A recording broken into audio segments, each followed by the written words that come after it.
Good morning, party people. Welcome to Salty Dogs. This shop is a total wreck. Last night I had some stuff I was trying to fix. I made this little shelf to kind of help make more room on the paint table. And as I was making the room for the paint table, some of the stain backed up, and this little guy right here took a header off the top down to here. It made a total mess. It ruined some MDF right here, which is all over that. Ruined this piece over here.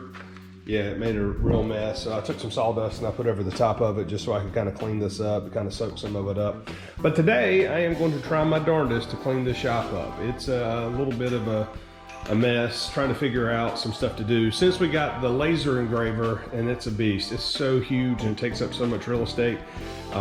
This is where the CNC machine used to be at. It used to be over here on this corner with the dust collection coming all the way down to it. But I needed a home for the laser, so I had to move the CNC temporarily out of the way, which kind of blocks the router table, the sander, the planer, and kind of makes it hard to use the miter saw. So I'm going to try to figure out a way to get this guy possibly over there to maybe fill this space. Trying to just figure out how to make everything work well. I've got everything in the shop on wheels. I mean, I like wheels because the shop's constantly changing. I mean, everything's on wheels. This is actually a table that was from our last house that flooded in Florence, and we were able to salvage it. That's what the CNC is on now. This CNC is not the one that got flooded. We did have another CNC machine that got flooded. This one did not get flooded. This is a new one, but we still have the flooded one, and we kind of use it for parts as needed. But everything's on wheels. That way we can kind of move it except for these cabinets.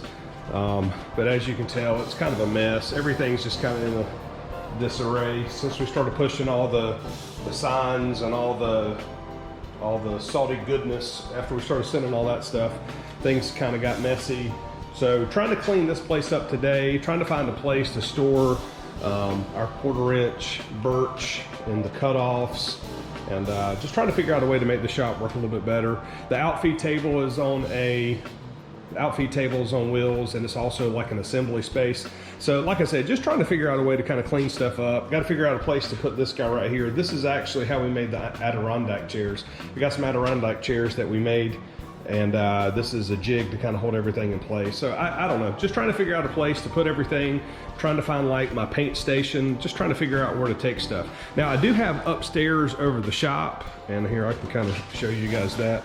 Upstairs in the shop, it's pretty cool, but it's this big open space. The people that had this house before us, I guess the guy had like a railroad track up here, like a model train. You can actually kind of see where, right here, where you can walk all the way around it. And the table was in the middle. And you can see where you had power here in the center. So theoretically, you could use this as paint station up here. It would keep all the paint kind of all in the same place. I just don't know. I just don't want to go up and down stairs every time I want to paint something. It's got air up here, which is kind of cool, but I just don't know if that's what I want to do. I don't know if I want to go up and down every time I want to paint something. So, I don't know. So, I mean, you can kind of get a bird's eye view of what everything looks like up here.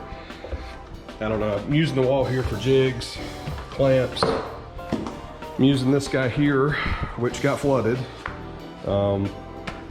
as kind of like a caddy, because the hard thing is you got all the tools and you got the outfeed table, which is also doubling as an assembly table. But when you're assembling on the table, then you can't use the table saw because you don't have any room for it to go. I don't know. So just trying to come up with some ideas of where to put stuff. It's kind of like all this oak flooring. This is utility grade oak flooring. It's just kind of hanging out. This is what we make some of our big signs that we put up in different businesses and schools. And it's in a good spot because I don't necessarily need to use the garage door up and down. I mean, I still have this space over here that I can get large sheet goods through, and I can still use the door over here to get 4x8s in. So I don't know, just trying to figure out a way to make this thing a little bit more user friendly. So anyway, let me see what I can get done.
grief. You don't realize how dirty something is until you start cleaning it up.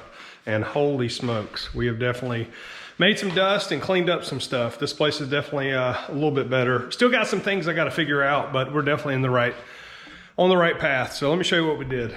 All right, so we moved this wood pile that was over here, and we moved it over here. I'm not 100% loving where it is, but it is where it is going to be for right now. As soon as we get a few more of the big signs in, a lot of this wood will disappear. We use that wood for the backers of these big 5 foot by 5 foot signs. And these are just, it's utility grade, which means there's imperfections in the wood, like all this here. The computer reads it and then kicks it out because of all the imperfections, but that's exactly why I like it. And it still has the tongue and groove, so they sell this dirt cheap. And you notice they're little tiny small pieces. So what we use is we use this for the backer and then use the CNC and now the laser to make the art that goes on top of the backers. So as soon as we get some of those, this will all disappear. Ultimately, I'd like to have this guy and this guy somewhere else. And if this wood ever disappears, I can actually move it back on the wall and have this as usable space. Not 100% loving my drying rack where it is. I like the fact that I can move this. It was over there on that wall. We have a French cleat system in here, which is fantastic because we can literally just pick anything up off of the cleats and move it wherever we want. So that might be a better spot over here. So if you do go upstairs and you come down, you don't like impale yourself on that piece of wood. The wood rack would be a great spot to have here. And this is just kind of like a wood storage area. So I got to figure this out. Dust collector actually works out great. So this space was already here when we bought this house. And so this fits so well inside of this space under the steps. And it actually works out well for all the extra tubing and duct work and all that over the top of that. So it made a great spot for the dust collector. Cleaned this area up over here. It was an absolute disaster. You got to figure out where to put this fan. It would be kind of cool if this fan was up a little bit off the wall. That way I can still use this space for ripping or for cross-cutting long boards and whatnot. So yeah, this is all better over here. We've got a spot now for the water cooler for the engraver, the air compressor. That's the air assist that actually blows air on the actual nozzle. That way it won't catch on fire, because that's not good. So we put the air assist on to help blow out the fire that would happen on the top half. And then that's the blower that actually sucks out all of the fumes from the burning of said wood. And it all goes out there. And then this is all the 220 to run all things, because all this is on a 220. The air compressor, the blower, the chiller, the actual unit itself, it's all on 220. So we actually had to make some 220 extension cords and 220 power strips to run everything, and then run it all the way over the top, which was kind of a mess. So now this area is kind of set up now, which is better. I took everything and backed it up a foot and moved it over a couple of feet. Not 100% loving how this is. I mean, this here will move out of the way when planing something, but it's almost like I have to disconnect from this to move it, and I'm not 100% sure I like where this is. I thought about maybe moving this guy here and then taking the sander and moving it over here. The problem is now the laser's in the way. Like if I'm running a long board through, I've got all this room here to run it through. But like I said earlier, it's all on wheels. So if I need to move it, I can move it and just roll it out of the way. Same thing if I'm routing here, I can move this or I can move it out. That's the beautiful thing about having everything on wheels. So obviously it looks a lot better. I like my CNC machine over here. I've kind of put this one on hold while we've been doing everything with the laser cutter. Laser cutter just gets such a crisper, cleaner line, which makes it a lot more user-friendly when you're doing like some really small detail stuff like this, or like this boat that I cut. I mean, you can really see some of the detail here, or even this this fish guy here, the sailfish and the fisherman. I mean, some of the cuts that you're getting here are just ridiculous. Hold on, I think I got another one up here. Yeah, like look at this. It's just in the palm of my hand, but you can really see the detail of that U, the right side of the U, how thin that is. You can't really do that with a CNC.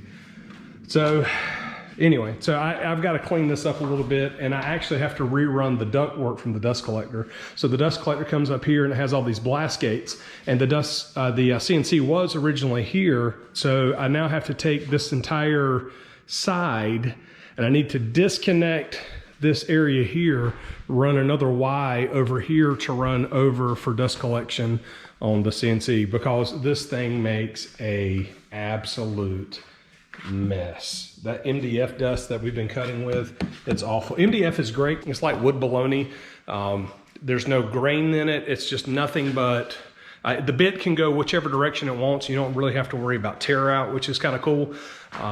But it makes such a mess. It's just bad. Like if you run and cut wood on the CNC, when it goes across the grain, generally you're going to cut something and rip something, and it just doesn't leave a clean cut. MDF leaves a great cut, but MDF is only really good for indoors. That's what's been kind of cool about this. This laser is so much cleaner about everything. It's quieter. It doesn't make nearly as much noise. When that 1/4-inch bit is cutting the MDF, good grief, it is loud as all get out. I mean, it is an absolute monster.